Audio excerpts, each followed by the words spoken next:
Factors.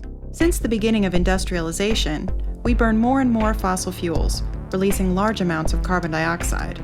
This increases the greenhouse effect, which is causing the Earth to heat up rapidly.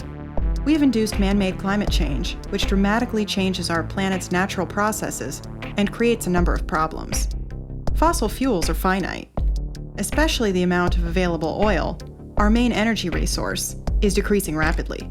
There is still some oil left, but exploitation is becoming increasingly expensive, unsafe, and dangerous for the environment. Both factors are exacerbated by rapid economic development in emerging countries.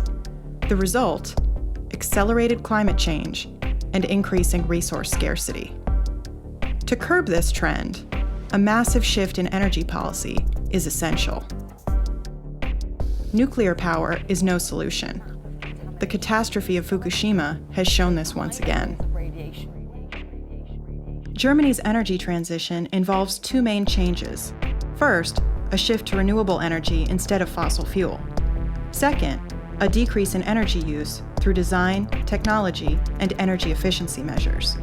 Let's take a closer look at these issues. Renewable energy sources.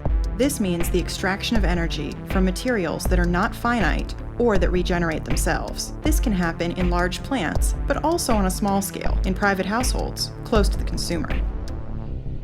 Wind turbines have rotors, which are moved by the power of the wind. A generator then creates electricity.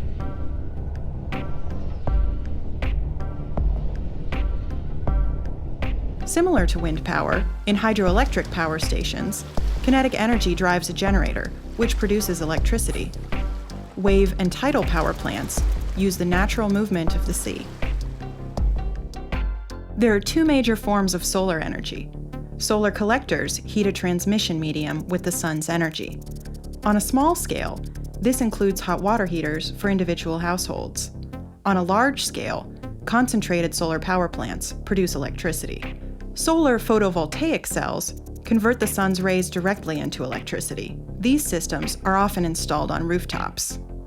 Geothermal energy can also be absorbed by collectors.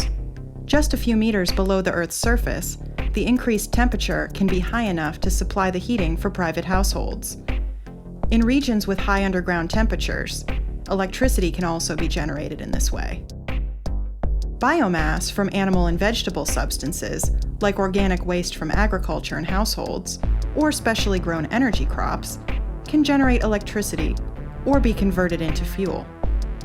The fermentation of these substances produces methane gas, which is transformed into electricity and heat in cogeneration plants. Ethanol and biodiesel fuels can be produced with special energy crops. Solid biomass is burned in order to generate heat or electricity. When burned, plants only release the amount of CO2 they have absorbed during their growth. Thus, the carbon balance is neutral. From the energy source to the consumer, energy runs through various conversion processes. In each of these steps, energy is lost. To increase energy efficiency means to minimize these losses, or in other words, to win as much net energy as possible from the original energy source. Many losses in industry and households can be avoided. In electricity production and in many industries, a great amount of heat is released as a byproduct. Heat and power cogeneration uses this energy to heat the surrounding community. Old appliances with a high power demand can be exchanged for more efficient ones. This decreases power consumption and lowers costs for the consumer.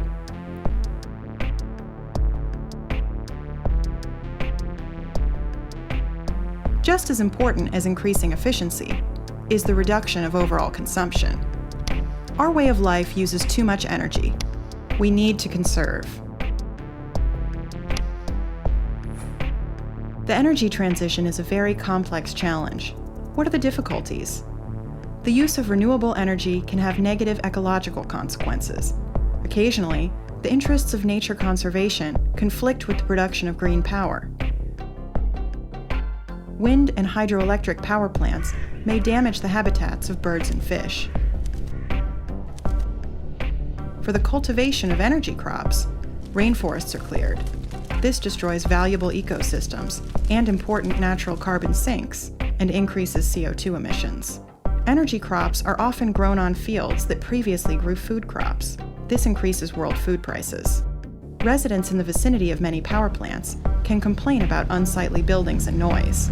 At times, state funding practices have been criticized. Subsidies can hinder a complete restructuring and favor a few large energy producers. Businesses and households often cannot afford the upfront costs of buying more efficient equipment. And sometimes, it is very difficult for us to change our habits. The reliable and constant supply of green electricity is a major technical challenge. 2 points are particularly challenging: the structure of power grids and the storage of power. In Germany, for example, energy production and consumption are located in different regions. The largest supplier of renewable electricity, wind power plants, are mostly located in the north due to good climate conditions. Much of the country's energy-intensive